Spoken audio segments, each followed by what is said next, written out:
خالق کا پیغام، انسان کے نام، پرانی مضامین کا خلاصہ، روزانہ ایک پارہ، محترم پروفیسر ڈاکٹر محمد الیاس فیصل کے ساتھ۔ الحمدللہ وحدہ والصلاة والسلام علی من لا نبی بعدہ، رب اشرح لی صدری ویسر لی امری واحلل عقدۃ من لسانی یفقہوا قولی۔ انشاءاللہ 16ویں پارے کا خلاصہ عرض کر رہے ہیں۔ اس کا مضمون گزشتہ پارے کی آیت نمبر 60 سے وابستہ ہے، لہذا ہم وہیں سے اس کا آغاز کرتے ہیں۔ وَإِذْ قَالَ مُوسَى لِفَتَاهُ، اس کا پس منظر یہ ہے کہ حضرت موسیٰ علیہ السلام نے ایک موقع پہ بنو اسرائیل کو واعظ و نصیحت کی، لوگوں کی آنکھیں اشکبار ہو گئیں، دل متوجہ ہو گئے۔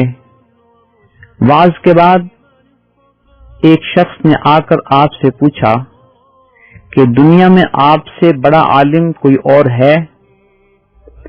سیدنا موسیٰ علیہ السلام چونکہ نبی تھے، ان کے پاس وحی کا علم موجود تھا، لہذا اپنی معلومات کے مطابق ارشاد فرمایا نہیں۔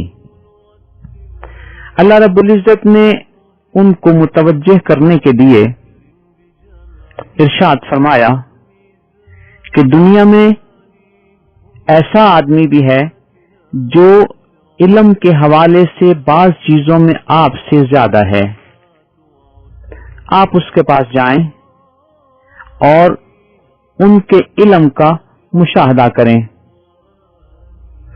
حضرت موسیٰ علیہ السلام نے عرض کیا کہ ان کے ساتھ میری ملاقات کیسی ہوگی؟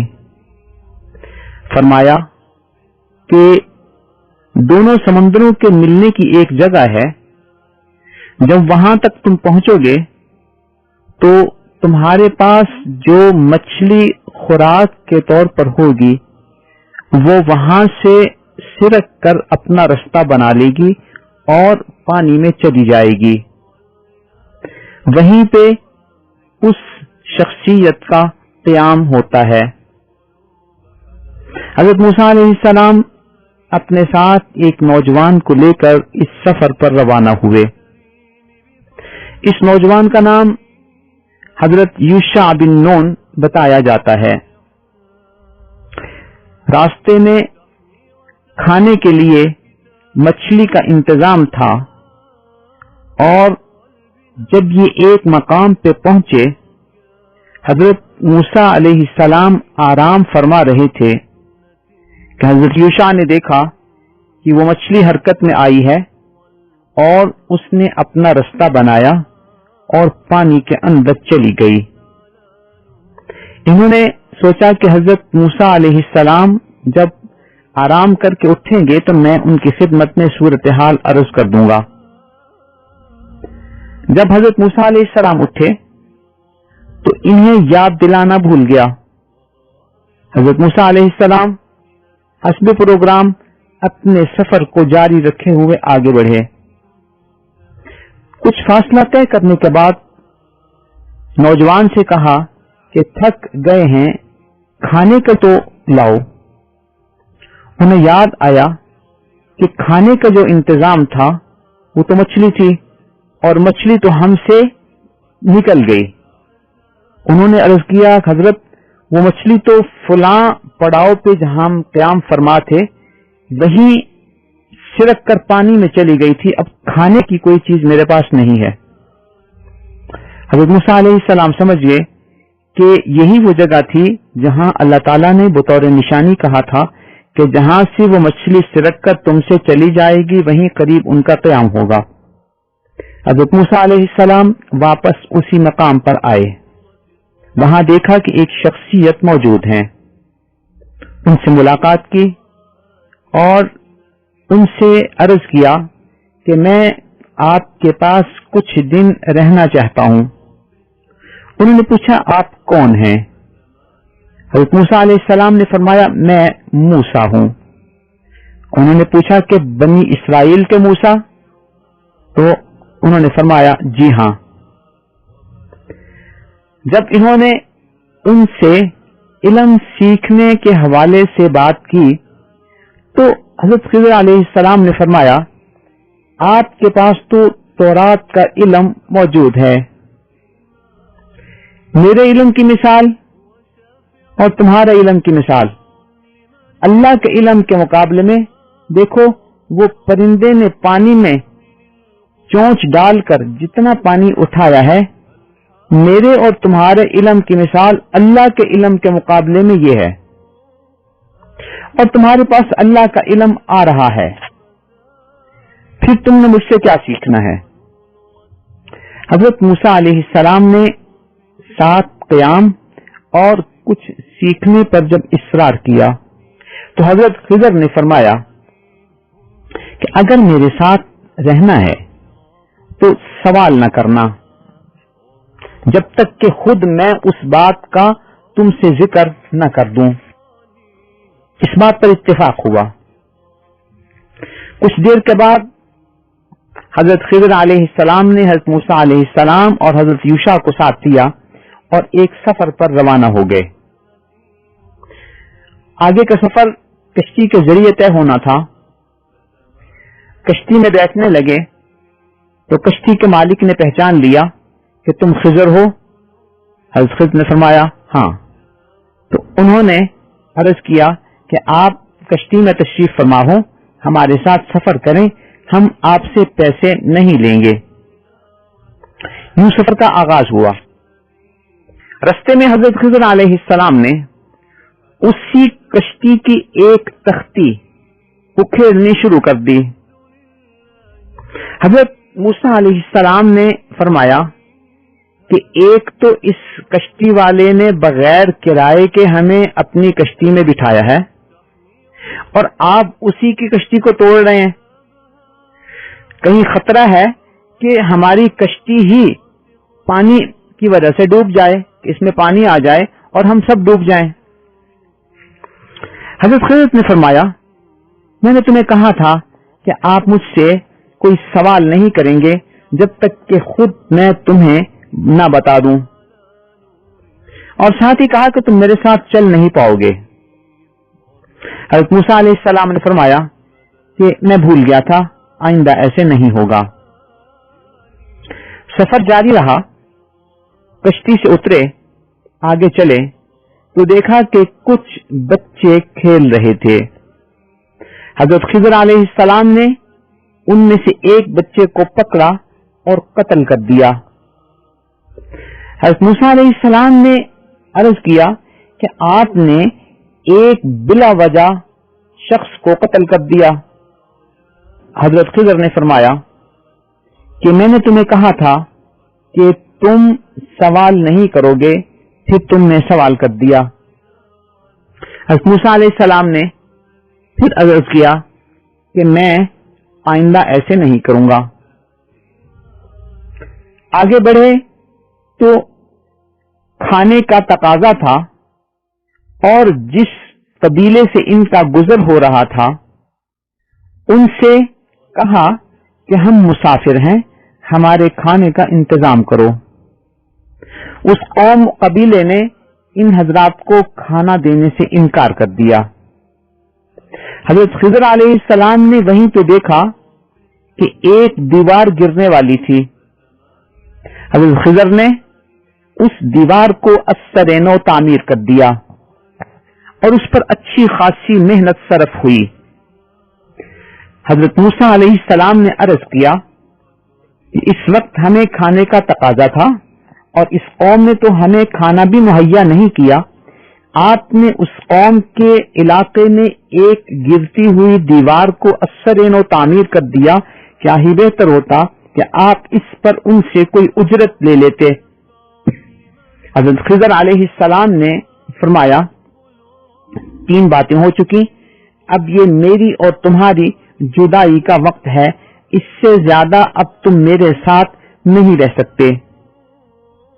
آیت نمبر 79 سے آیت نمبر 82 تک۔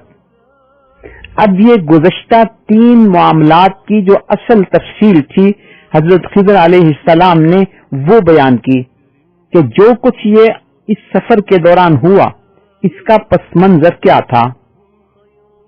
بتایا کہ جہاں ہم کشتی میں سوار ہوئے تھے اس کشتی میں آگے جہاں جا کر رکنا تھا وہاں جو بادشاہ تھا اس علاقے کا جو بڑا تھا وہ لوگوں کی اچھی اچھی کشتیوں پہ قبضہ کر لیتا تھا.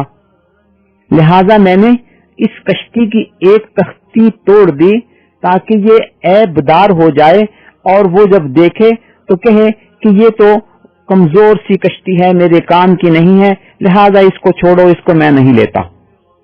تو اس شخص کی کشتی کو قبضے سے بچانے کے لیے میں نے اس کی ایک تختی توڑی تھی. نمبر 2، جس لڑکے کو میں نے قتل کیا اس کے والدین نیک تھے. اللہ کے علم کے مطابق اس لڑکے نے بڑے ہو کر کفر اور سرکش بننا تھا اور اس کفر اور سرکشی کی وجہ سے اس کے والدین کو تکلیف ہونی تھی. لہذا اللہ کا فیصلہ تھا کہ اسی وقت اس کی جان ختم کر دی جائے اور اس کو قتل کر دیا جائے. یہی اس کی موت کا وقت تھا تاکہ یہ بڑا ہو کر اپنے والدین کی نیک والدین کی پریشانی کا سبب نہ بنے. تو یہ فیصلہ اللہ کے تکوینی نظام کے مطابق تھا. جہاں تک اس قبیلے میں ایک دیوار کی اثر و تعمیر کا تعلق ہے تو وہ دیوار 2 یتیم بچوں کی تھی اور اس دیوار کے نیچے خزانہ تھا. اگر یہ دیوار گر جاتی تو ابھی یہ بچے چھوٹے تھے، وہ خزانہ کسی اور کے قبضے میں آ جاتا اور یہ بچے اس سے محروم ہو جاتے. لہذا میں نے اس دیوار کو اچھی طرح تعمیر کر دیا کہ جب یہ بچے بڑے ہوں گے تو اس وقت یہ خزانہ نکال لیں گے. یہ پس منظر تھا ان 3 واقعات کا جس کے بعد حضرت موسیٰ علیہ السلام اور حضرت خضر میں جدائی ہو گئی. یہاں ایک سوال عام طور پر کیا جاتا ہے کہ کیا حضرت خضر علیہ السلام آج بھی زندہ ہیں یا نہیں. تو اس سلسلے میں علماء مفسرین و محدثین و فقہا حضرات صوفیہ ان کے 2 اذواق ہیں. کچھ حضرات کا یہ کہنا ہے کہ حضرت خضر علیہ السلام فوت ہو چکے ہیں اور کچھ حضرات کا یہ فرمانا ہے کہ حضرت خضر علیہ السلام زندہ ہیں. واللہ اعلم. آیت نمبر 83 سے اہل مکہ کے اس تیسرے سوال کے جواب کا تذکرہ ہو رہا ہے جو انہوں نے مدینہ منورہ کے اہل کتاب علماء سے جا کر پوچھا تھا کہ ہم نبی اکرم صلی اللہ علیہ وسلم سے کون کون سے سوال کریں. انہوں نے کہا تھا روح کے بارے میں پوچھو اور ان نوجوانوں کے بارے میں پوچھو جو اپنے علاقے سے نکل کر ایک جگہ روپوش ہو گئے تھے، اور تیسرے نمبر پہ اس شخصیت کے بارے میں پوچھو جس نے مشرق و مغرب کا سفر کیا تھا.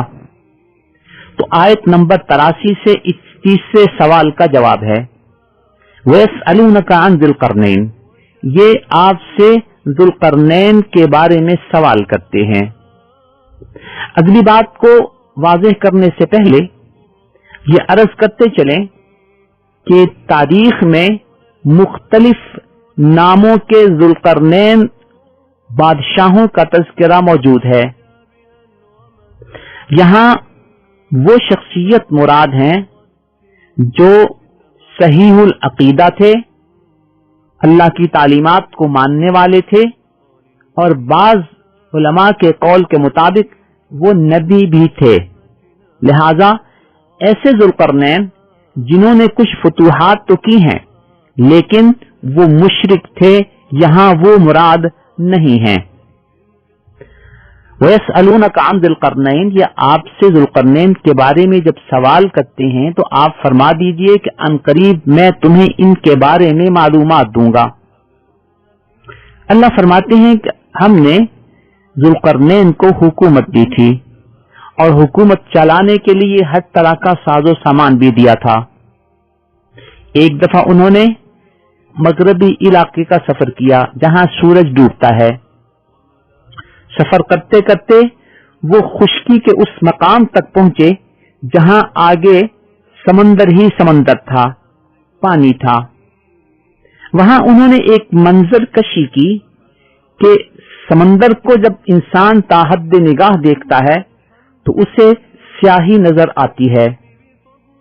جب سورج ڈوبنے کا منظر آیا تو انہوں نے یہ بیان کیا کہ مجھے یوں محسوس ہو رہا تھا کہ وہ سورج ایک کالے پانی میں غروب ہو رہا ہے، گویا کہ یہ اس تا حد نگاہ پانی کی کیفیت کو بیان کیا جا رہا ہے. ظاہر ہے جب ایک شخص زمین پر کھڑے ہو کر اس منظر کو دیکھے گا تو اسے یہی منظر نظر آئے گا جو انہوں نے نقل کر دیا. لہذا ان کی اس شخصی مرکز کشی کی بنیاد پر اس شبے کا اظہار کرنا کہ انہوں نے یہ کہہ دیا کہ سورج پانی میں ڈوب رہا تھا، یہ دراصل اس دور میں ان کی اپنی نظر کے اعتبار سے جو منظر کشی تھی اس کو بیان کیا گیا ہے. باقی جو اللہ کا ایک نظام ہے کہ زمین خشکی اور پانی پر مشتمل ایک کرہ ہے، یہ اپنی حرکت کر رہا ہے، سورج اپنی حرکت کر رہا ہے. جب اس کو وسیع پیمانے پر دیکھا جائے گا تو ظاہر ہے کہ اس حرکت کے نتیجے میں سورج کے طلوع و غروب کا تعلق انسان کے سامنے آتا ہے. اس کے بعد اللہ فرماتے ہیں کہ یہاں سورج ڈوبنے کے علاقے کے قریب خشکی پر ایک قوم آباد تھی جو ابھی کفر پر قائم تھی. اللہ کی طرف سے یہ پیغام آیا کہ آپ کو اجازت ہے کہ یہ قوم چونکہ کفر پر قائم ہے، آپ چاہیں تو انہیں سزا دیں، چاہیں تو انہیں دعوت اسلام دیں اور ان کے ساتھ حسن معاملت کریں، اور پھر آگے جو بھی ان کی قبولیت یا عدم قبولیت کا فیصلہ ہو اس کے مطابق ان سے معاملہ کریں. حضرت ذوالقرنین نے عرض کیا کہ میں ان کے ساتھ نرمی کا معاملہ کروں گا، اچھائی کا معاملہ کروں گا. پہلے میں ان کو دعوت دوں گا دین کی، اس کے بعد دیکھوں گا کہ کون اس کو قبول کرتا ہے، کون قبول نہیں کرتا. اس کے بعد حضرت ذوالقرنین نے مشرق کی جانب سفر شروع کیا اور وہ وہاں تک پہنچے جہاں ایسے لوگ آباد تھے جو ڈائریکٹ سورج سے متاثر ہوتے تھے اور ان کے پاس دھوپ سے بچاؤ کا کوئی انتظام بھی نہیں تھا. یعنی وہ لق و دق صحرا میں رہتے تھے، نہ ان کے پاس گھر تھے رہنے کے لیے، نہ خیمے تھے دھوپ اور سردی سے بچنے کے لیے. تو اس علاقے تک بھی یہ پہنچے. یہاں سے ان کے ایک اور سفر کا آغاز ہوا جو آبادی کی جانب تھا. یہاں وہ ایسی جگہ پہنچے جہاں دو بڑے پہاڑ تھے. وہاں ایک قوم آباد تھی جس کی زبان بھی سمجھ نہ آتی تھی. انہوں نے حضرت ذوالقرنین کو ایک طاقتور بادشاہ کی حیثیت سے جب دیکھا تو ان کے سامنے اپنے علاقے کی ایک مشکل پیش کی کہ یہاں ان دو پہاڑوں کی پرلی طرف ایسے لوگ آباد ہیں جو ہمارے علاقے میں آ کر فساد برپا کرتے ہیں. ہم ان لوگوں کو یاجوج ماجوج کہتے ہیں. اگر آپ ان دو پہاڑوں کے درمیان ایک ایسی رکاوٹ اور دیوار بنا دیں کہ یہ اپنے ہی علاقے میں بند رہیں اور ہمارے علاقے میں آ کر فساد نہ پھیلائیں تو ہم آپ کی اس نیکی کے احسان مند ہوں گے. حضرت ذوالقرنین نے فرمایا کہ مجھے تمہاری طرف سے وسائل کی طلب نہیں ہے، یہ سب کچھ اللہ نے مجھے دیا ہوا ہے. تم محنت مزدوری میں ہمارے لوگوں کا ساتھ بتاؤ اور میں یہاں ایک ایسی رکاوٹ کھڑی کر دوں گا، ایک ایسی دیوار بنا دوں گا کہ یہ لوگ تمہاری طرف نہیں آ سکیں گے.